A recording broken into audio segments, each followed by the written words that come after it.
বন্ধু বলতেছিলাম নবীর সুন্নতের কত দাম। আপনারা তো সুকটান বোঝেননি, সুকটান তুই বুঝালে সাথে এটা তো সুকটান। আর নবী কয় না না, এটা সুকটান না, এটা হলো কানাটান। সিগারেট যারা খান, সিগারেটের বাংলা যদি কইতে পারেন ওয়াজের টাকা নিম্ন ফ্রি ওয়াজ করে যাবো গা। সিগারেট খাওনি না খেলে না, এই ওয়াজের পরে দেখবেন নে ইটের বাটার দোয়াও তা আছে, কত আল্লাহর খাস খাস বান্দার আছে। হ্যাঁ সুখ টান দিব, সুখ টান দিয়া এত শীতের মধ্যে ভাল লাগে না, শরীরটা গরম করে লই।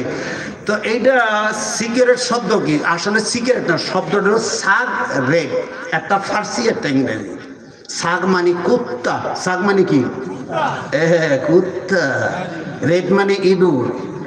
কুকুর আর ইঁদুর হলো সিগারেটের অর্থ। মুখটা তো যাইতা ধরো খাও, খাও, সিগারেটের অর্থ তো খুব ব্যাপার না।